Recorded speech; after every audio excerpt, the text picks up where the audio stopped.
Bom dia, vamos para as senhas diárias de hoje, dia 21 de março de 2023, uma terça-feira, 28º dia na quaresma.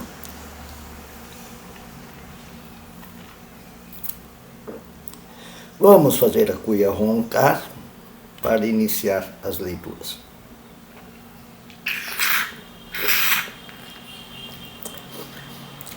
Lutero, ele não conhecia chimarrão, pobre dele, né? Mas também não conhecia açaí, não conhecia tantas bebidas maravilhosas. Os primeiros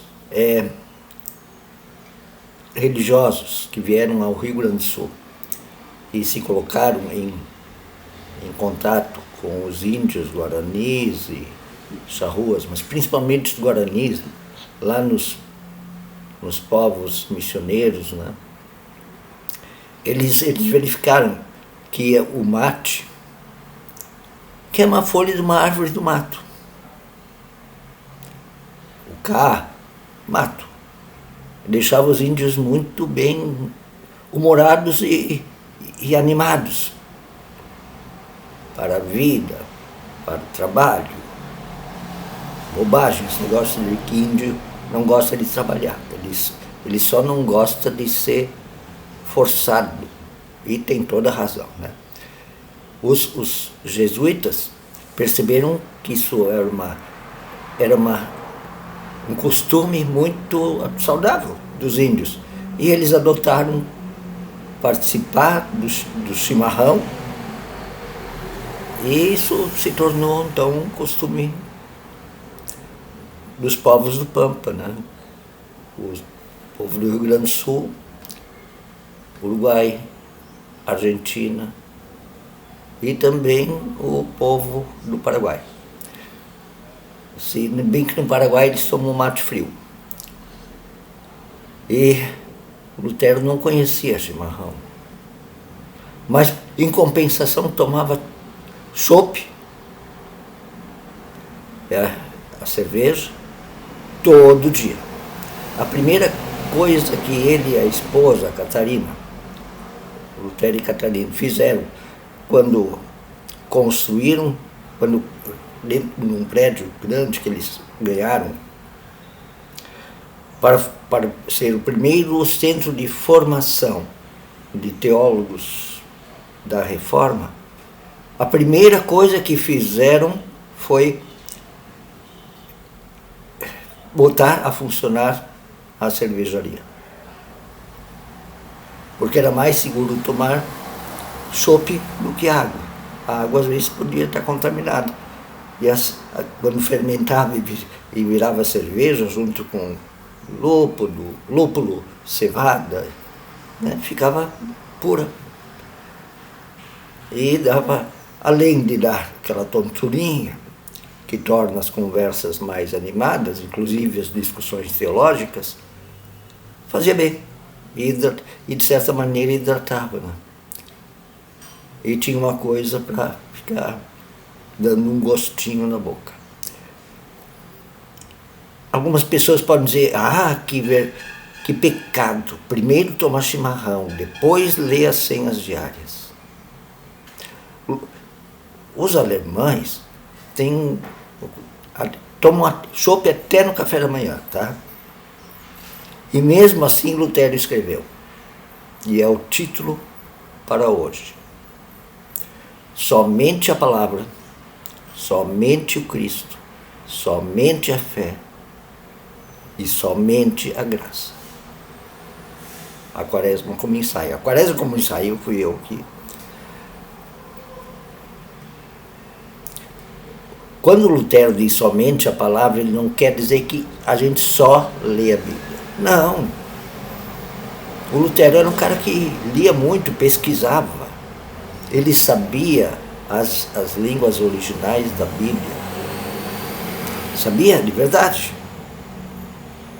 Conseguia traduzir do hebraico e do grego para o alemão.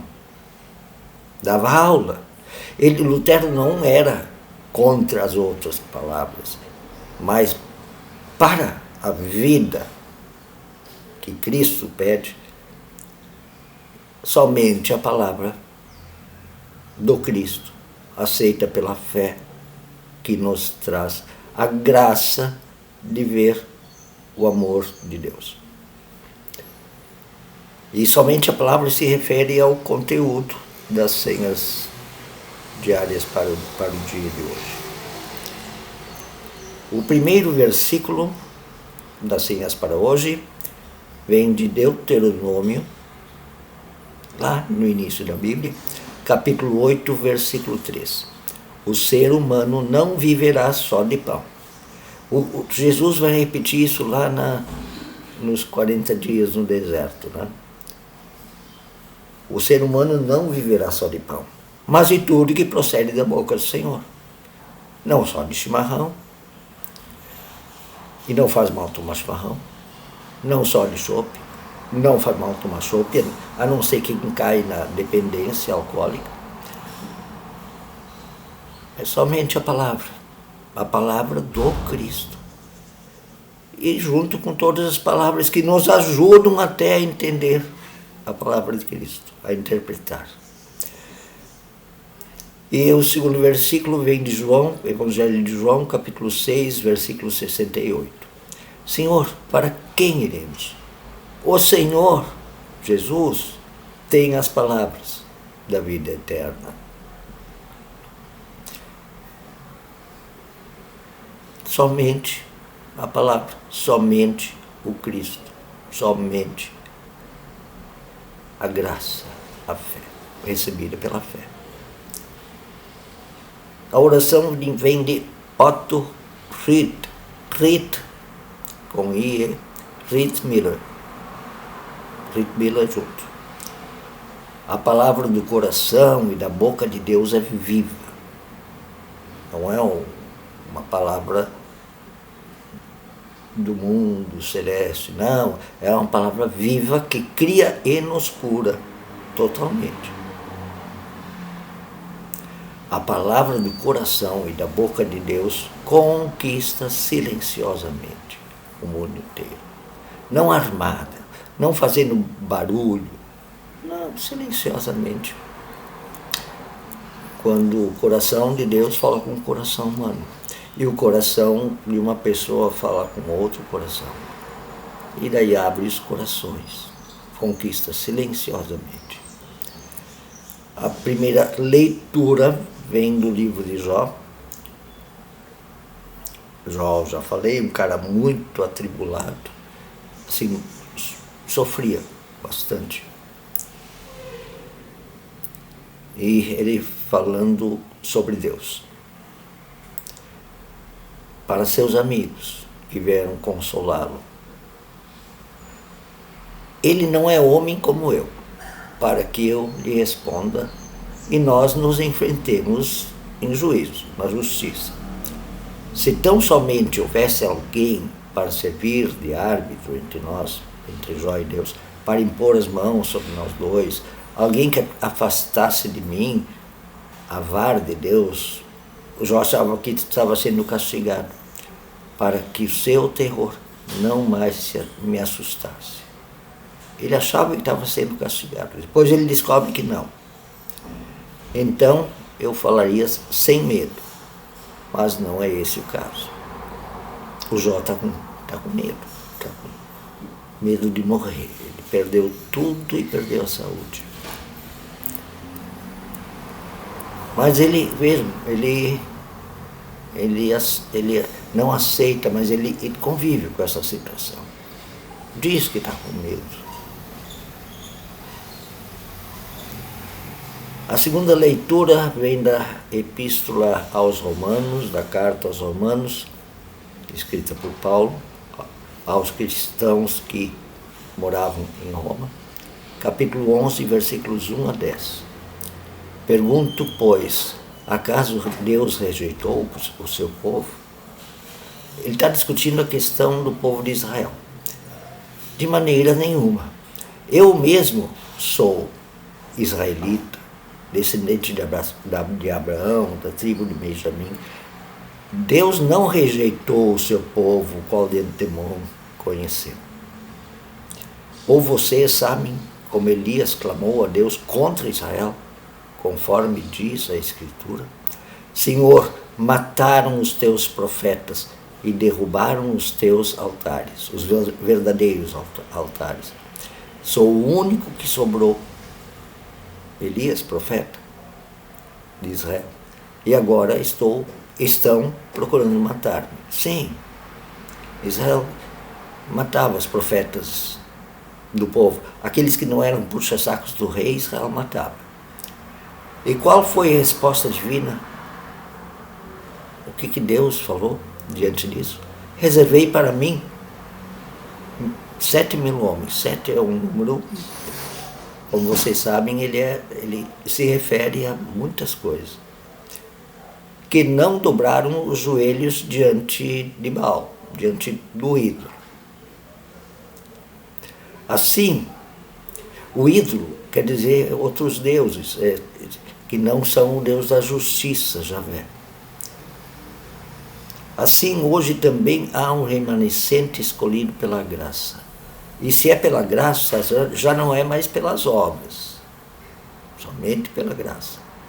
Se fosse a graça já não seria graça. Quer dizer então, Israel não conseguiu aquilo que tanto buscava, mas os eleitos, aqueles que a graça atingiu, que se converteram pela palavra de Cristo, ou pela palavra do Deus amoroso, Javé. Mas os eleitos conseguiram aquilo que Deus buscava. Os demais foram endurecidos. Como está escrito, Deus lhes deu um espírito de atordoamento, olhos para não ver e ouvidos para não ouvir, até o dia de hoje. E Davi diz que a mesa dele se transforme em laço e armadilha, pedra de tropeço e retribuição para a sua injustiça. Escureçam-se os seus olhos para que não consigam ver. Eu acho isso aqui é uma maldição. Não precisava nem essas frases aqui. Para quê? Coisa do Davi mesmo. E suas costas fiquem encurvadas para sempre. Esqueçam essas palavrinhas de Davi. Vejam ali como um cara que não está bem atingido. Né? O Davi, na verdade, o rei Davi era um mercenário. Né? Era um cara que gostava mesmo de dinheiro e poder. Mas ele foi idolatrado em Israel. O principal é que sem a palavra da vida, que pode estar acompanhada de outras palavras sem problema nenhum, até é muito bom. A questão é que a palavra da vida, a graça do Deus amoroso e libertador, essa nos alimenta também para esta vida amorosa, plena, que se revela somente em Cristo. Nada contra outras divindades, mas a fé cristã diz isso. Um abração, um bom dia para vocês.